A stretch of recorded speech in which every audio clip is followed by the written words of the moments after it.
Welcome back to the Herbalist Hour. Today I'm excited to have on my good friend Yaakov Levine, and we're going to be doing a Nutritionally Speaking Part 3 because this is Yaakov's third time on the show. He's going to be answering your questions as per usual. Welcome to the Herbalist Hour. This is where community gather, merging the power of people and flowers, the sweet and the bitter to the salty, the sour. Umami, it's time for the Herbalist Hour.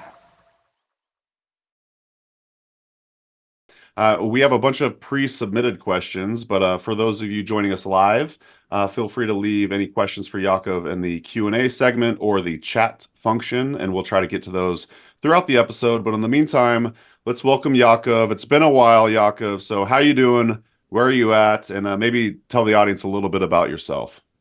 Yeah, amazing. Good to see you. It's been a minute. And I'm here in Eugene. I'm as some of you may know, I'm the nutritional health coach at the Eugene Natural Grocers store. And we're a family-owned business out of Colorado. That's we're in all the states west of the Mississippi except for California, and maybe we'll be branching out to other parts of the country at some point. We'll be celebrating our 69th anniversary as a company in August, and our 10th anniversary for our store here in Eugene. And as the health coach in the store, I get to do awesome things like have this chat here with you all and answer your questions. I get to do one-on-one health coaching by appointment with folks. Help folks out on the sales floor, and I do a lot of teaching in the store and out in the community. And I love what I get to do. I could tell, and I can't believe it's been 10 years. I remember when Natural Grocers just opened up in Eugene, but wow, yeah. Time sure does fly when you're having fun. Looks like we got 4 people in the audience thus far. Again, I'll remind you, if you want to leave any questions for Yaakov in the chat or the Q&A function, please feel free. Otherwise, we're going to dive right into the questions that Yaakov went through a lot of your guest questions on the YouTube video that we came out for that giveaway. So stay tuned for the winner. In the meantime, let's get it rolling here with some questions. This one comes from Cecilia, and Cecilia asks, what are some of your favorite nutrient-dense snacks to help support balanced blood sugar throughout the day? Well, so certainly to support balanced blood sugar, we look at things, foods that are not going to be high in carbohydrates, high in sugar.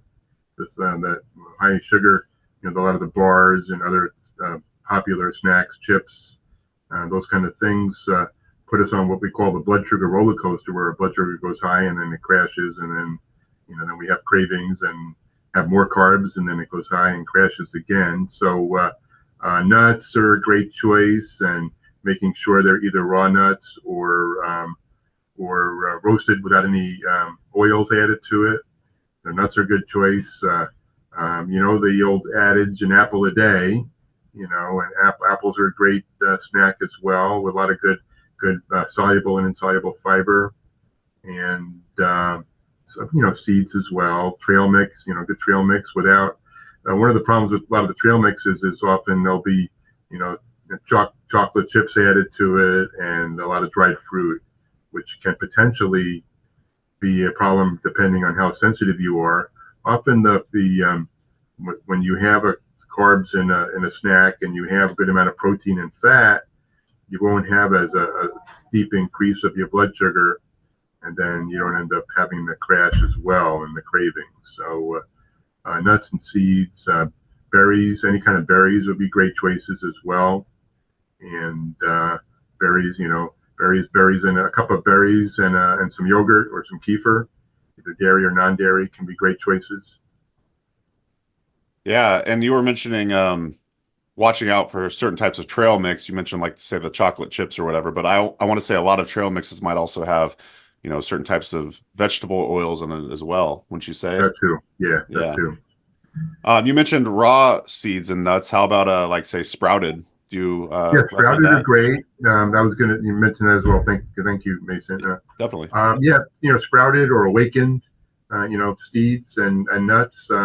In our household, we'll often soak raw almonds overnight, and then we'll put them in the food dryer, and so they'll be sprouted a little bit from from soaking, and then they'll be nice and crispy from being in the food dryer, but they'll still be raw. And you can add your favorite seasoning mix.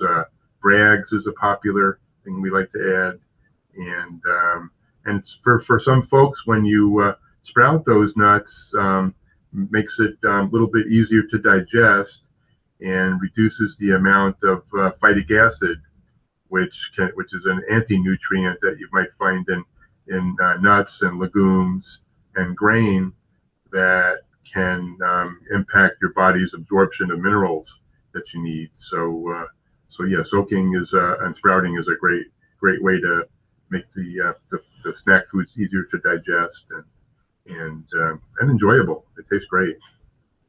Absolutely.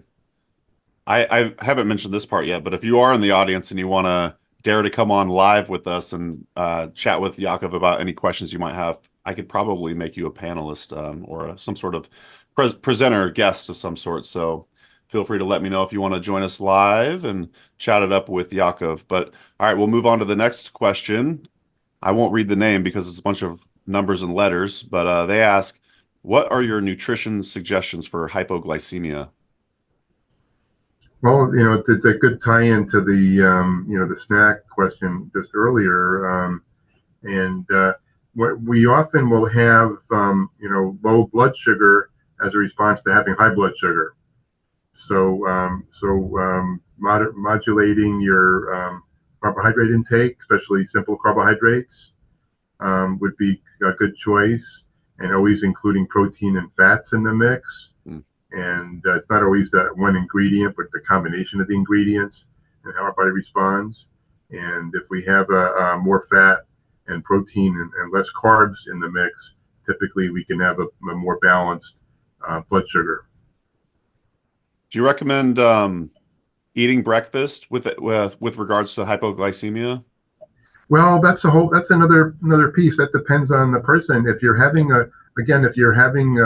we would call that reactive hypoglycemia. If you're having a lot of carbs in your diet, and that's maybe how you end your day the day before, then you can end up with low blood sugar in the morning when you wake up.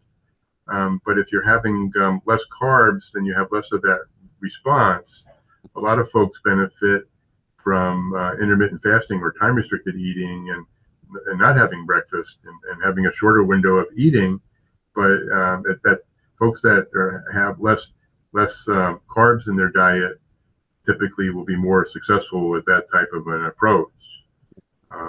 So yeah, but so that low blood sugar or hypoglycemia is a response to having high blood sugar.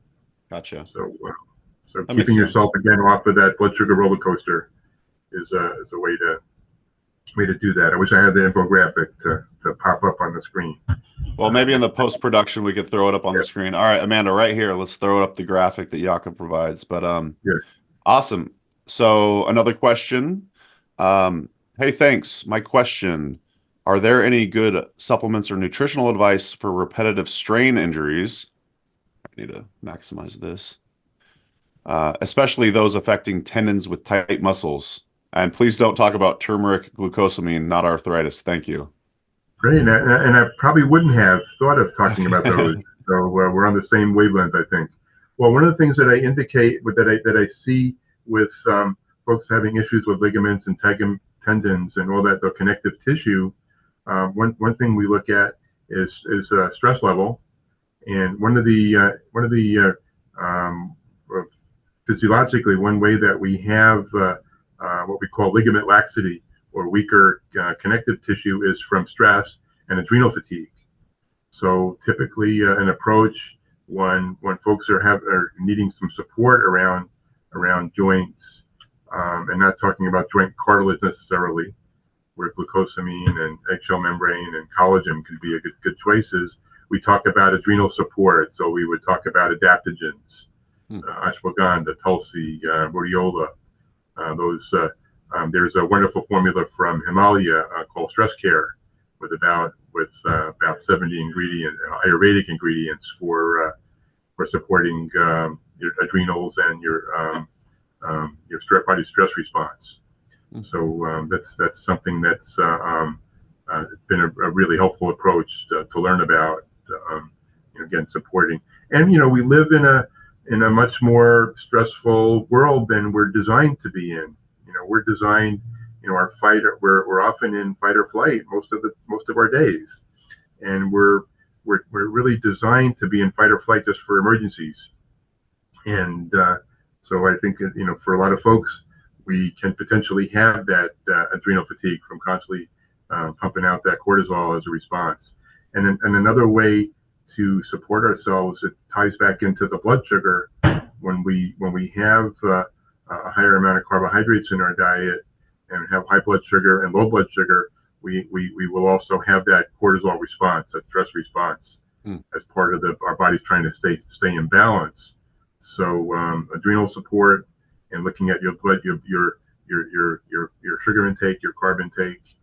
I know the summer right now it's time for ice cream and burgers and fries and all that kind of a lot of fun carb stuff. And we probably can enjoy that smash burger without the fries. Right. Yeah, that's thinking outside the box. I've never heard someone put it that way. Did you kind of come up with that yourself, or where'd you learn that?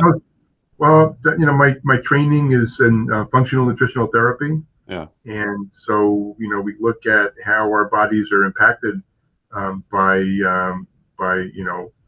how all the different parts of our body together as a team function. And so that was just part of what I learned in my training about supporting our body with supporting our adrenals and supporting our stress response. Love it. Just a quick break from the show to thank our presenting sponsor, Oshala Farm. Oshala Farm is a beautiful and vibrant certified organic herb farm based in Southern Oregon, where they grow and sell over 80 different plant species. The founders, Elise and Jeff Higley, have been longtime friends, so I highly trust their growing methods and ethics. You'll love the potency and vibrancy of all the herbs they have to offer. To learn more and purchase their herbs and other organic goods, head to oshalafarm.com. So thanks once again to Oshala Farm for sponsoring the Herbalist Hour. Now back to the show. Enjoy. Awesome. So Wendy, shout out Wendy, asks, great video. Oh, all right. Let's see where the question is.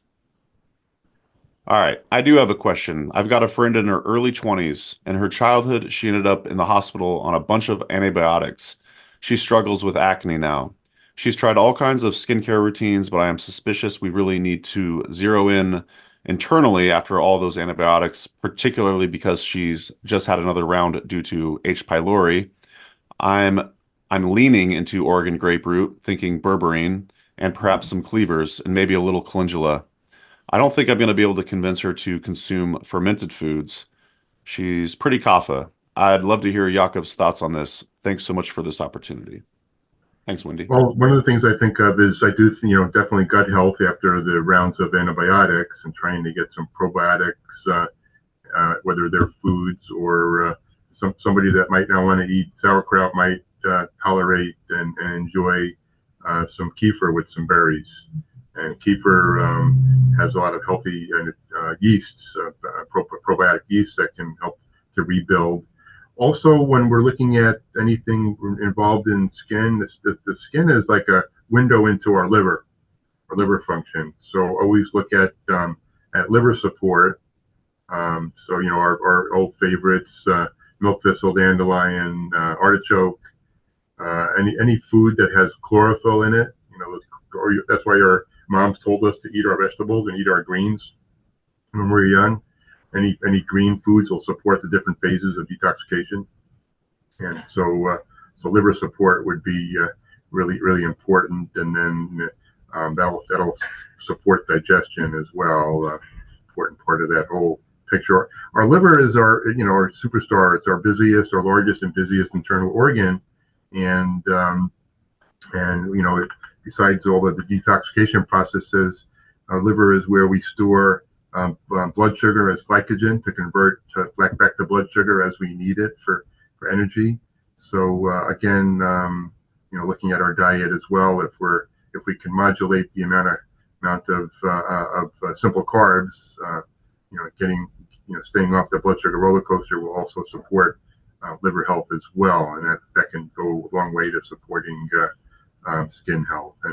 And doing hot showers and cold showers or cold plunges is good as well to support circulation to our skin, and that'll also be really a good way to support skin health as well, especially in our bodies in a weakened state after having rounds of antibiotics. And antibiotics, can have those negative effects, but also often can be life-saving. So sometimes we need those, but then we need to rebuild. Mentioned liver support. Would you say milk thistle is your favorite liver medicine? And if so, or not if so, but how would you suggest someone consume milk thistle seed? Capsules, are those fine, or do you like to ground up the seeds and just chug it back with some water? What's your preference? Yeah. How I learned initially, one of my herbalist teachers from many years ago, probably Cheryl Tilner, and original founder of Wise Women Herbals. She just taught you just take some powder, and I just take a spoon of powder and chase it with some water, and that's a great way to do that. There's no wrong way. Right. Capsules. Everybody has their own form that they'll have compliance or they'll actually use. Right. Some folks like liquid extract. Some folks like capsules and the powder. It's probably the hardest seeds to grind. Most thistle seeds are super hard. So, if you have a wimpy coffee grinder, it might not be enough to grind that. Just a shout out to our friends at Mountain Rose Herbs, are a great resource for milk thistle powder. Yeah. And I'll leave a link to that in the podcast show notes. When you're having a salad, have some, throw some artichoke hearts on your salad and with your meal. And I have for lunch today, I have some artichoke hearts and some of my favorite sausage from Beeler's. Nice. That I'll be enjoying for lunch. So, and then again, try to as many meals as possible, get those green foods in. Green powders, if that helps, will be a helpful choice as well. Support, love our livers. Those are liver-loving vegetables. Absolutely. All the chlorophyll-rich foods. Well, I'm going to be placing an order with Mountain Rose soon, so I'm going to have to get some of that powder because you're right. Why grind it if you don't have to? I guess it could be theoretically fresher if you grind it yourself, but like you said, it's a challenge. So Mountain Rose already took care of that process for you. And it's a good if you do it if you have that before a meal. It's a good bitter.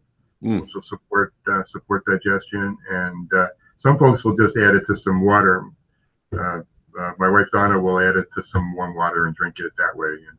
And so everybody, whatever works for you to get it in. Amount, there's probably not too much, and it's just a really simple way to support liver function. So Donna's down for some weird herbal concoctions as well. Oh yeah, we have a lot of fun with that kind of stuff together. That's awesome. And like you said, compliance is everything. I was just editing a video with KP Kalsa before our call, and he said, what good is an herb if you don't actually end up using it? It's like having a library full of books and not actually reading any of them. So yeah, I have that conversation with folks very often here at the store. When folks they'll ask about something, I'll say, well, why don't you try this? This could support your whatever. And they'll say, yeah, I have some of that at home. And I say, well, it works better when you use it. Right. And I get that. Right. Like, yeah, you're right. Good point. but everybody's different. We have, for example, I'll see folks will be standing in the section of the store where the probiotic supplements are. Mm-hmm. So you have some that have to be kept in the fridge and some that are more shelf stable, and they're equally as efficacious. And so folks will say, how do I decide which one to take? And I say, well, if I have it in the fridge, I forget to take it because it's out of sight, out of mind. So whatever form of that, supplement is going to work best for you. If you're same thing with fish oils. If you have a liquid fish oil, typically you keep it in the fridge. Yeah. And I know for my case, if I have what my wife says is refrigerator blindness. I miss things that are in the fridge all the time, and so I try to set myself up for better success by finding the form of whatever supplement or food works best for me. Makes sense. Awesome. I haven't seen KP in a long time. I look forward to that video. Oh yeah, Absolutely. Yeah, he'll have made his second appearance on the Herbalist Hour, so it is Yeah. information packed. Awesome. So Keitra, if I'm getting that right, asks, lifelong vegetarian here, was plant-based vegan for 9 years and recently reverted to vegetarianism. I'm curious if Yaakov can answer if one of these diets is more nutritious than the other. Thank you. You know, a lot of times when I look at which diets for folks that are, you know, the best choices for them, it's always an individual thing. You know, it's what works best for the individual. You know, as far as, well, if they're doing, you know, can they put together all the nutrients they need in a vegan diet, or does it work better for them? And you know, sometimes some folks look at blood types as a guide, and you know, the older blood types like the type O are more omnivorous, and the newer blood types A and B and combinations. I think that can be a good starting point. I spent a lot of my younger years, from my teens till about 23, 24 years ago, eating vegetarian, mostly vegetarian diet, with some years having a vegan diet, and it worked for me on the most part. But as I got older, I noticed that I needed to have some different sources of things. So, you know, one of the things I often say to folks is listen to your body. You know, what works good for you, what resonates with you, how do you feel when you get up in the morning, and you know, it's one of the important ways that I can support folks with coaching here, you know, one-on-one, is to help folks check in with what works best for them. Hmm. So how do you recommend your clients or the people you see touch base with their body? Are you saying try this food out and then see how it makes you feel, or are there any exercises that you recommend? More like how you're feeling, and Yeah.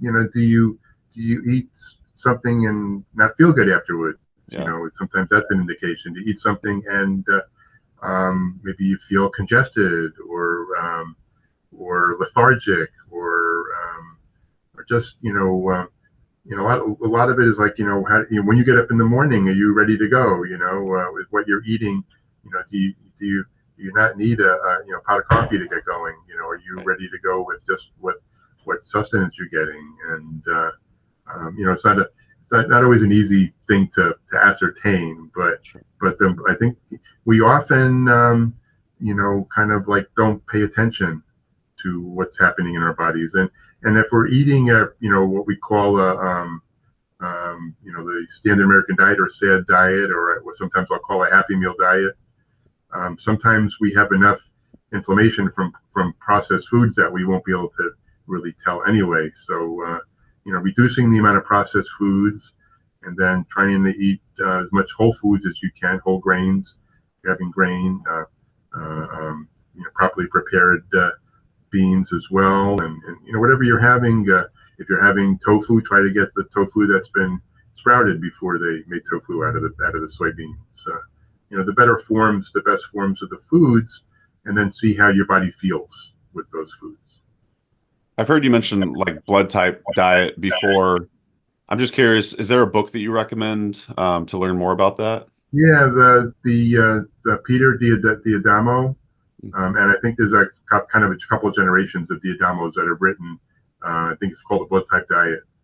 Okay. And check out your local. Often used bookstores are great resources for a lot of health books. Yeah. And if you can, or you know, to support those bookstores first, and then if you can't, look on, you know, of course, Amazon, where we get a lot of things. But try to support the local.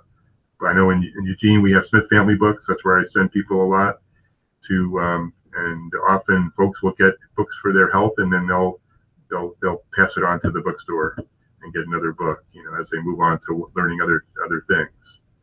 So, and again, it could be a good starting point. I don't think it's a be all and end all, but it could be a good starting point to get some ideas on. You know, I had some aha moments myself when I finally made my diet a little more omnivorous and added some animal proteins and fats. I was feeling better.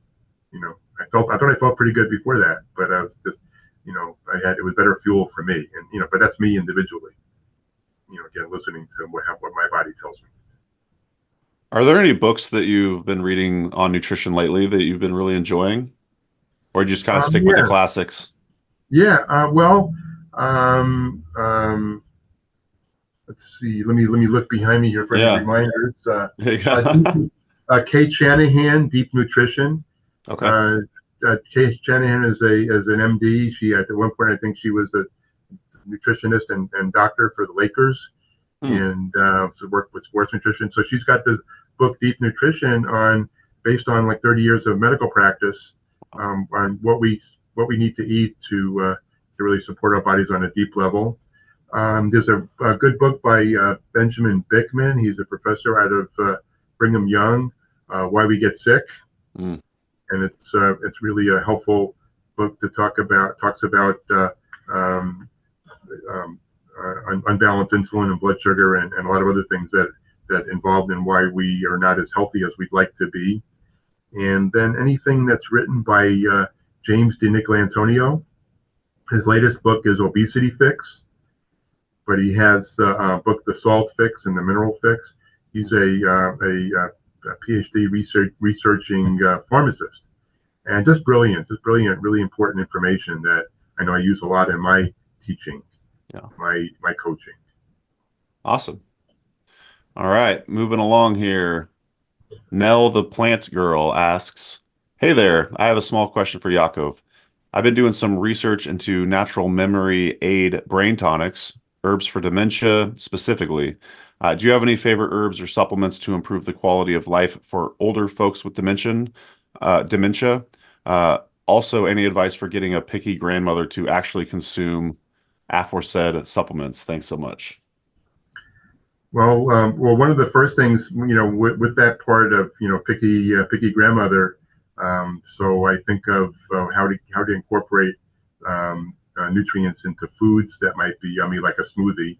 Hmm. And one of my favorite nutrients for supporting brain health is actually a food fat, coconut oil. And there's a wonderful book by Dr. Bruce Fife, Stop Alzheimer's Now, and he's one of the world's experts on how the types of fats that are in coconut oil can support our health in general, but specifically support brain health. And so, trying to get coconut oil in the diet. A lot of folks, as we get older as well, it's harder to digest fats, and that's the easiest kind of fat to digest. Well, anybody that's listening today that maybe does not have a functioning gallbladder or had their gallbladder removed, the tropical oils, particularly coconut oil, are going to be the easiest fats to use. Very popular with the popularity of the ketogenic diets, the low carb diets and high fat diets is MCT oil, which is a couple of the shorter chain fatty acids that are in coconut oil. They take out the longer chain lauric acid, which makes it solid at room temperature, and gives you two other fats, shorter chain fats that are easier to use for energy. And one of the benefits of the ketogenic diet for folks as we age as well is when our body is relying less on sugars for fuel, then we have less of the damage that sugar does to our bodies. When sugar is circulating in our body, and particularly in our brain, we have the sugar is a sticky molecule and it sticks to proteins and damages it. And we have what's called glycation or advanced glycation end products that are produced, AGEs that are produced when we have the carbohydrates. And often that leads to cognitive challenges when the cells in our brain get damaged by that glycation. A really extreme version of glycation, just to visualize, would be if you visualize if you grill some meat, that charring, that's a form of glycation, but obviously much more extreme. So that's coconut oil. We want to support circulation to the brain. So ginkgo biloba is a wonderful herb to support circulation to extremities. Specifically to our brain. And again, as we get older, our circulation can potentially be impacted our diet's not good, it can be impacted even more. It's not a quick fix, but over time, it'll support the circulation to your brain. If you can bring nutrients and blood and oxygen to your brain, it will be functioning better, regardless of what state you are as far as any kind of damage from aging, age-related damaging. Other herbs that are helpful, corticola can support to support focus, bacopa as well, Ayurvedic herb, and those are some favorites to support. And yes, trying to incorporate those things these nutrients into foods somehow can be helpful, so they're not not capsules or supplements or things that might be, again, as we talked about earlier, they don't really work unless we use them. Right. So smoothies, whatever works for that individual person. Yeah, I want to say ginkgo and gotu kola might go well in a smoothie. I don't know about Brahmi or bacopa. That's got kind of a funky flavor, doesn't it? Yeah. Yeah, put some blueberries in, and there you go. And some folks, maybe you can add a little bit of chocolate. There you go. Yeah, some cocoa, some carob. So for some folks, a little bit of caffeine can support cognitive function as well. I've heard you talk about using whole plant medicine as opposed to like extracting particular constituents out of plants, which is kind of the true herbalist way, I want to say. And do you kind of look at MCT oil similarly? Is that a constituent that we're pulling out of the coconut oil? Do you have any like pros and cons of MCT oil? Just in general, are you a fan? Yeah, I'm more of a fan. It's interesting because I started exploring MCT oil when I was a teenager. Really? There was a local vitamin company near where I lived, Twin Labs, and they had made what called MCT fuel, and I remember that they brought that to our lacrosse team to try, and so it's been around a long time. But that's a great question, Mason. I do look at it that way. Well, one of the reasons that I like coconut oil, maybe I would prefer it as a whole food, is that lauric acid component is really important. And I don't know, I also would think about like skim milk or things like that, as well as how things don't come in nature. Right. Some of you might know I was had a career earlier in life as a dairy farmer, and I milked hundreds of cows many times a day for many years. I never had a cow come through the milking parlor that gave fat-free milk or low-fat milk. It's no, things come in nature for a reason, right? Come that way. And I know when we studied like standardized herbs, we learned about there's commissioning in Germany, and there's a lot of great studies on how those specific constituents. Lauric acid that's taken out of the MCT oil to make the MCT oil. Can be really supportive of our immune function. Our body will convert the lauric acid into monolaurin, which some people actually buy as a supplement for immune support during cold and flu season. So if we're using the whole form of that coconut oil as opposed to MCT oil, we can be supporting ourselves during maybe a pandemic. Those things happen, and to support ourselves during cold and flu season. And again, it's kind of how it came in nature, and let's try that. So thanks for asking that. That's really happy to speak to that. Yeah, and I can't speak to this, dear listener, but I have heard if you overconsume MCT oil, you might end up with quote unquote disaster pants. I'm not sure if that's a real thing or not. Mason, that is a real thing. And whenever I'm handing somebody a bottle of MCT oil, I say, okay, the directions is going to tell you to have a tablespoon. Don't do that.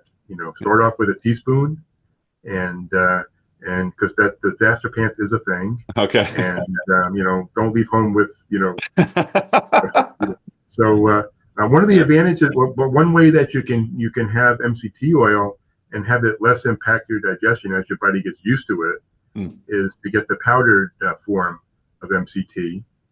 A lot of them, for example, the one that we had available at one point here at Natural Grocers on our label, they're reformulating it right now, so it's not available. It's 70% MCT and 30% acacia fiber. Just to give it a mixability and whatnot. And the acacia fiber is a great prebiotic, so it's a good, good mixture. And since it's not 100% MCT, it would be a lot easier tolerated to start off with.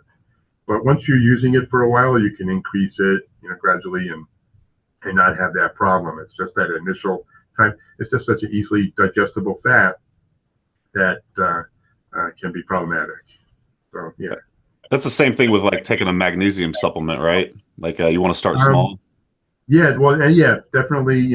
Some of the magnesium powders, particularly, will say on the label real clearly, here's the dosage, but start off with like an eighth of a teaspoon instead of a teaspoon, and gradually increase it.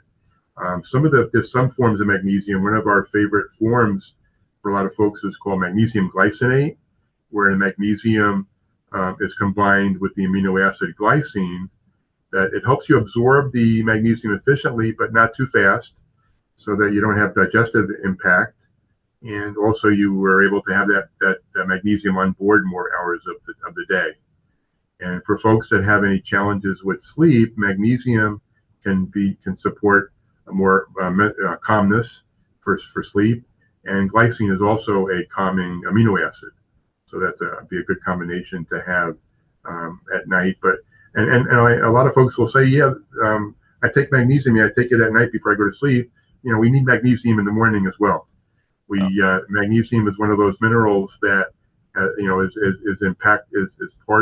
involved in hundreds of operations in our body. And if we're not getting enough of it, our body will do triage, and some things might work and some things won't. And eventually we see the impact of that as we go through time. And so it's really important to if you're taking a mineral like magnesium, make sure you take some in the morning and at night. It wouldn't be an herbalist hour with Yaakov without talking about magnesium. So I'm glad we went there. All right. So next question is from Jana. Hello from Tennessee. I have recently been diagnosed with hypothyroidism and reactive hypoglycemia. What are some things I could do to reverse these, or at least lessen the effects? That's fatigue, lethargy. My glucose usually gets into the low 40s or high 30s before my body lets me know it's low. When it hits hard. Yeah, so that's the higher our blood sugar goes, lower it's going to go. So there's that part of that as well. Plus, there's we at some point will have hypoglycemia, but it's part of insulin resistance. So as we age and as we spend a lot of time on that blood sugar roller coaster that I'm kind of mimicking here in the video, the more time we're on the blood sugar roller coaster, our cells start to ignore the work that insulin does.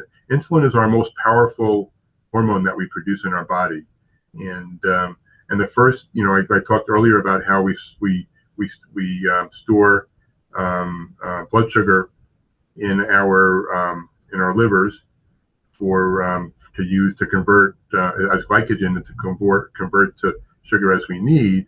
So that's we have that low blood sugar, then our liver will convert stored glycogen.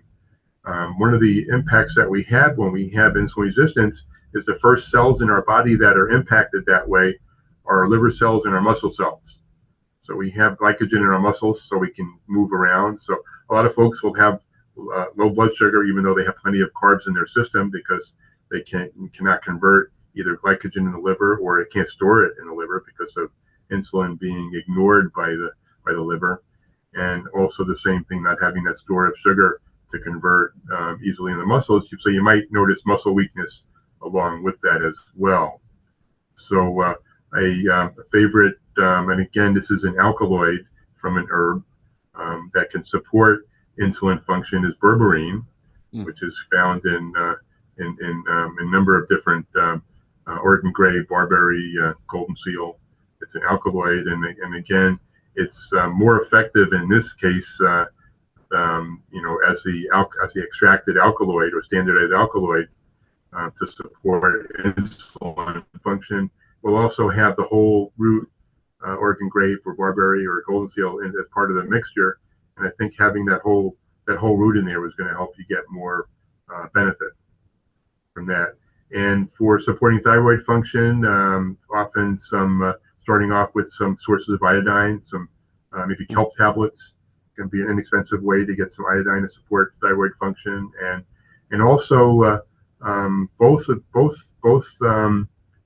when we're looking at thyroid and we're looking at insulin function and hypoglycemia or blood sugar balance. Again, we go back to earlier.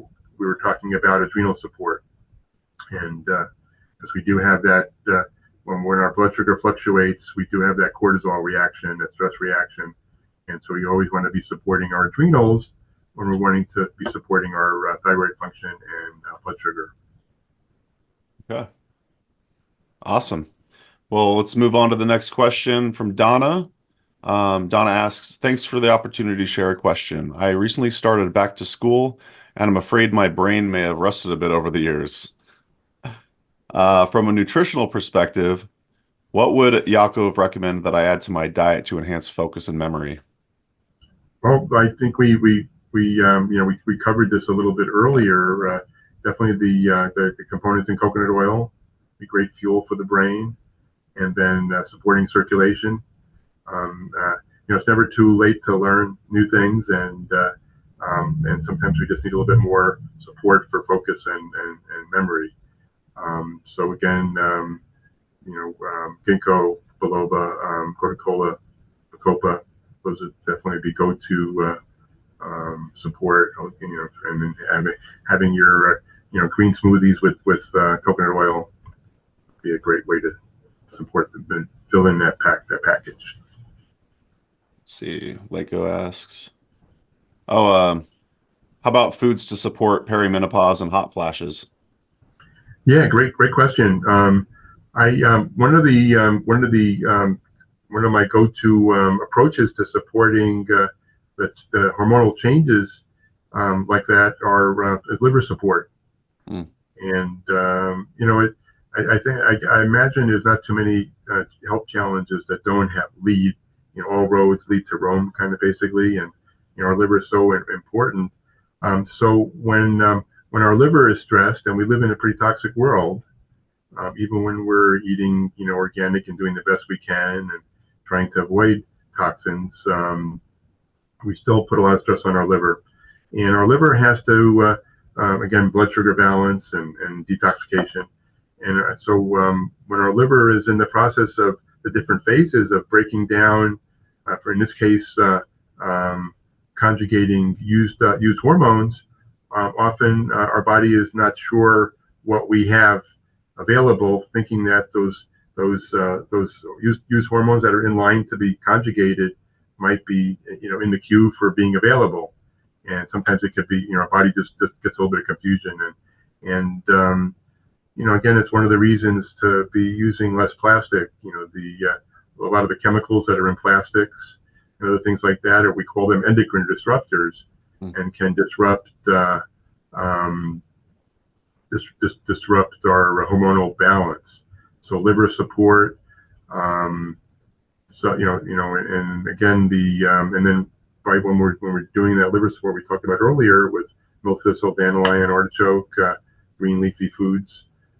We're supporting the phase 2 of detoxification to keep up with phase 1 and keeping things in balance that way. That's always the first approach. Often same folks that are coming with questions about menopausal hormonal changes or perimenopause are also having issues with waking up in the middle of the night, not being able to go back to sleep, and that's often related to liver function as well. That I think we've talked about it in the past on podcasts about how when the liver is stressed and working on detoxification and blood sugar balance overnight, if we're not giving our liver support that it needs, that can be disruptive to our sleep patterns as well. Awesome. Thanks for the question, Lako. Let us know if you have any follow-ups to that. Otherwise, we'll move on. From Dawn, we got, what are some remedies to treat eczema? I have tried different teas and salves, and things start to look better, but then it flares up and we have to start all over. We're also trying to narrow down what's causing the flare-up so that can be avoided. Thanks so much. Yeah, one of my favorite go-to approaches for besides liver support with anything that's skin related is there's one of the, typically we talk about omega-6 fats being unhealthy for us because they contribute to inflammation, but there's an omega-6 fat called GLA and gamma linoleic acid, and GLA is abundant in evening primrose oil, black currant seed oil, and then most abundant, the higher amounts in borage oil. And often internal use of borage oil can help support a healthy inflammatory response in the skin, and then less of the symptom of eczema or psoriasis. So that would be, and that's typically a very effective way to approach that. Okay. All right. Well, we're down to our last question from the pre-selected ones, Yaakov, and I could, if you still have time, I could kind of take a look-see at that YouTube video for more. If Sure. the audience doesn't have any. All right, cool. To fill up the entire Herbalist Hour. All right, so this one's from Alicia. My daughter plays a lot of beach volleyball. Is it important to replace her electrolytes when she's been sweating and playing in the hot sun? If so, what is the best way to do that, as I'm not a big fan of sports drinks? Some of the research I've done suggests she needs salt. Don't we already get too much salt in our diet? That's a really good question. Yeah, I have a class scheduled for later in June here in the store titled The War on Salt. And it's all about how salt has been demonized and how we don't get enough of that. And I'm not talking about Morton salt, the processed salt. I'm talking about Himalayan salt, Celtic salt, real salt from Utah, Maldon salt, salt flakes, my favorite for adding to meals, from Maldon, England. So staying hydrated is not just the water we drink. The salt, or if you'd say salt is the general term, but all the components that are in a healthy salt, those are also called electrolytes or trace minerals. And those components are what delivers that water that we drink to our cells. So when we're losing water from perspiring or just normal life, we need to replace the water, but we need to replace the components that deliver the water to where our body needs it.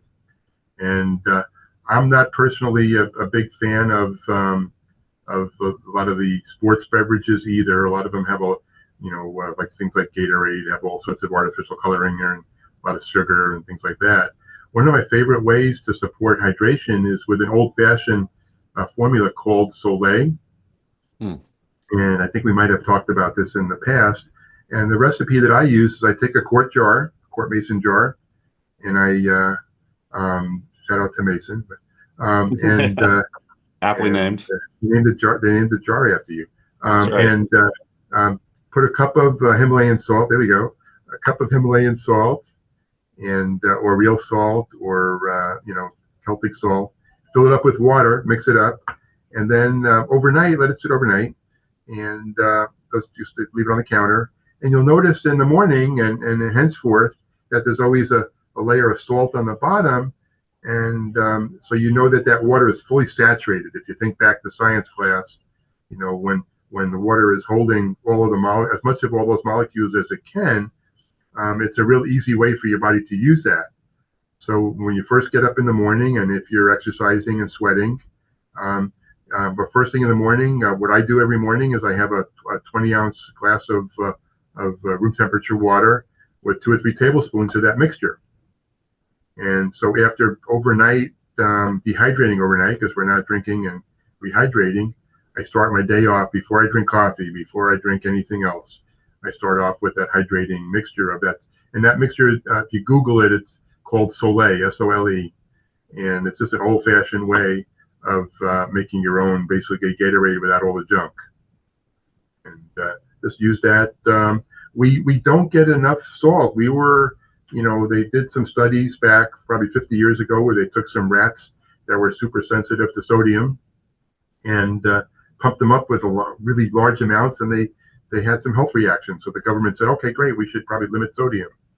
And we don't retain sodium and have challenges with that, either elevated blood pressure or fluid, the fluid around the ankles kind of thing. We don't have that happen because of sodium intake. We learn actually in the book I mentioned earlier by Benjamin Bickman, Why We Get Sick. We learn from Dr. Bickman that that's actually a response to elevated insulin levels, which is a response to elevated blood sugar. And that response, so when we have elevated blood sugar, elevated insulin levels, that's when we would retain sodium and have those negative effects. If we're having too much salt in our diet, our body will just pee it out. Body will just get rid of it. There is not a very rare for that to be actually an issue from the salt. So please get those salt shakers back on the table with the good Himalayan salt and the real salt and Celtic salt, and try that mixture. Which it's even hard to calculate how much that costs. It's so inexpensive, and it's a great way to stay hydrated. I know we're getting into the summer, and with the summer heat, wherever you're listening today, in the deserts, it'll be hot, and Wisconsin, it'll be hot and muggy, and you'll be sweating. Right. And we really want to make sure that we're getting water, but also getting the delivery system to get that water to where our body needs it. When you get up in the morning, you look in that mirror, you see that, that make sure everything's still there. You're seeing you're seeing a team of a billion cells, billions of cells that all have to work together. And each of those cells needs to get some fluid, some water, and other nutrients. And so just think of supporting your whole body that way.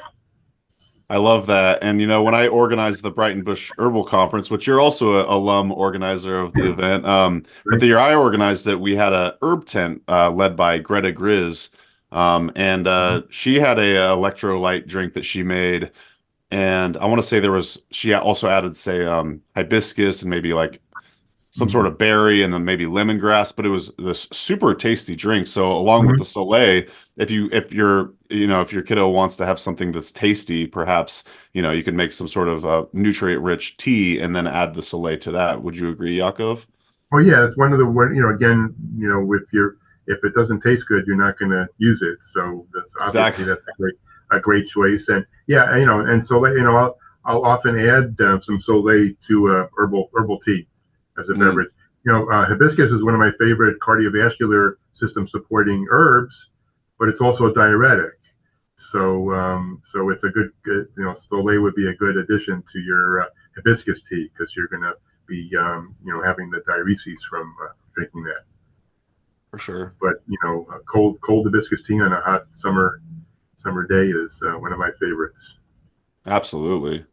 Awesome. Well, let's check this comment here. So hi Christian, Kit Ray here. Follow up to my question from the video. What are the best plant-based foods that can support B12 synthesis in the gut and collagen production? Okay, great. That's a good question. One of the things that happens, and it's is as we're aged, or if we have stress, we don't produce the stomach acid and pepsin that we need in our stomach, and then we don't produce something called intrinsic factor, which we need to produce to be able to use B12. So I'm actually doing a class Saturday. That's tomorrow here in the store. If you're in Eugene, 11 o'clock tomorrow in the store here, Justin 101. I'll be covering all this in a little more detail. But so we, the first part of our digestion obviously is in our brain when we think about food or think about eating, and that sends messages to the rest of our body. And then the first of them, we produce the stomach acid, which helps us to break down minerals and proteins and convert B12 to a usable form, and also protects us from foodborne pathogens, from food poisoning. And then when we have a robust amount of that stomach acid, that sends a message to our pancreas to produce the enzymes that we're going to need to go from the pancreas to our small intestine to finish up the digestive processes. And so what I really like folks to try to do is what I call eating meditation. Often when raise your hands, anybody that's listening right now, are you a multitasker? When you're eating, are you doing 5 or 6 other things? And if you're doing that, you can very easily, I knew you were going to do that. You very easily can shift from rest and digest or parasympathetic mode to fight or flight mode, and or sympathetic mode. And if you're in fight or flight, you're not going to be producing the stomach acid and then the intrinsic factor, and you will not be able to convert that B12 in your diet to usable form. And so again, eating meditation. I've gone to long meditation retreats where when you're eating, you don't have obviously no phones and no books, or you're not sitting across from somebody. You typically, everything you do at a retreat like that is meditative. So this is my assignment to all of you, is to try to do eating meditation where all you're doing is eating. You're not on the TV, on the radio, podcast, your phone. Maybe if you can be by yourself, that would be helpful. Focus on the food, all the aromas, the textures, the flavors, all the components of your food, and you'll be able to have that digest your food and not end up coming to see me later on because you have acid reflux or heartburn, and also be able to use those nutrients that you're getting in that wonderful diet that you're eating, including B12. Are there science studies that you read based around the concept of doing eating meditations and the effect that it would have on digestive health? Well, it's just when you look at functional digestion functionally, when we don't produce what we need to digest our foods. For example, one of the reasons that a lot of folks will ask, they'll ask what can they do because they have acid reflux, and their doctor tells them that they have too much stomach acid, which really isn't a thing. So what happens is, so you're doing that multitasking and you're eating your meal and you're not producing as much stomach acid as you need, but you're still eating, right? And so you have that whole mixture, and that mixture has to be a certain low pH to go so the valve will open from your stomach to your small intestine. And so if you're not producing the stomach acid because you're in fight or flight, then that food is just going to sit there, and then you can eat on top of that, and eventually weaken the esophageal sphincter and have that what we call heartburn. And so and the remedy for that is to take a medication. For the medical world, to take a medication to reduce your stomach acid. So it will reduce your symptoms because you don't have that acid in that going into your esophagus, but you're also making the situation worse. And supporting your digestion in a robust way by not multitasking, and also starting your meal off as we traditionally do. A lot of folks will start your meal off with a salad greens, and if we don't put all the sweet tasting salad dressings on our salad greens, what do they taste like? They're bitter tasting, and our body's programmed to get that message to our brain. Remember the first part of our digestion that I mentioned, from that bitter taste.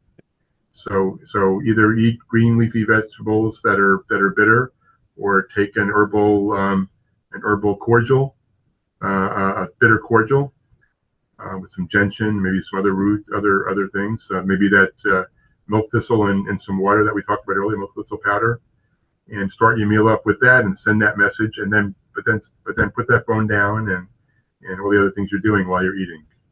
Very good. This has been super fun, Yaakov. Any last words you'd like to say before we wrap up and get out of here? No, I want to appreciate you and Amanda, what you're doing with HerbRally. It's such a wonderful service to our community, worldwide, and there's always so much more to learn. And bringing on folks on your Herbal Schoolhouse and on the podcast, I know I learn a lot every time I tune in. So thanks so much for all you do. That's awesome. Well, I'm really excited to visit Eugene and hang out with you in person again at some point. I did want to say, Christian said, shout out to burdock, yellow dock, and dandelion bitters. Amen to that. Thanks y'all for joining us live. That was a lot of fun. We'll have to do this again. Shout out and thanks to Amanda for editing as always. And also, just want to say a big thanks to Natural Grocers for, letting Yaakov take the time to do this interview. Mm-hmm. Always super fun. And you can learn more about them at naturalgrocers.com. I'll leave a link to Yaakov's bio, etc. in the podcast show notes. But thank you, Yaakov. Looking forward to our next chat, and we'll see y'all in the next episode of the Herbalist Hour. All right. Be well, everybody. You too. Thanks. Bye. Thanks so much for watching today's episode of the Herbalist Hour. If you enjoyed it, please give it a thumbs up. And if you want more great herbal content, be sure to subscribe to our HerbRally YouTube channel. If you enjoy these Herbalist Hour episodes and you'd like to join us live, you can do so by becoming an HerbRally Schoolhouse member. Learn more at herbality.com/schoolhouse. And if you want to get your first 30 days for free, use coupon code YouTube30 at checkout. So our HerbRally Schoolhouse members get access to exclusive video classes, monographs, and a lot more herbal community discounts, along with joining these live Herbalist Hour interviews. So one more time, herbality.com/schoolhouse. Enter coupon code YouTube30 at checkout to get your first 30 days for free. All right, we'll see you in the next episode, and take care.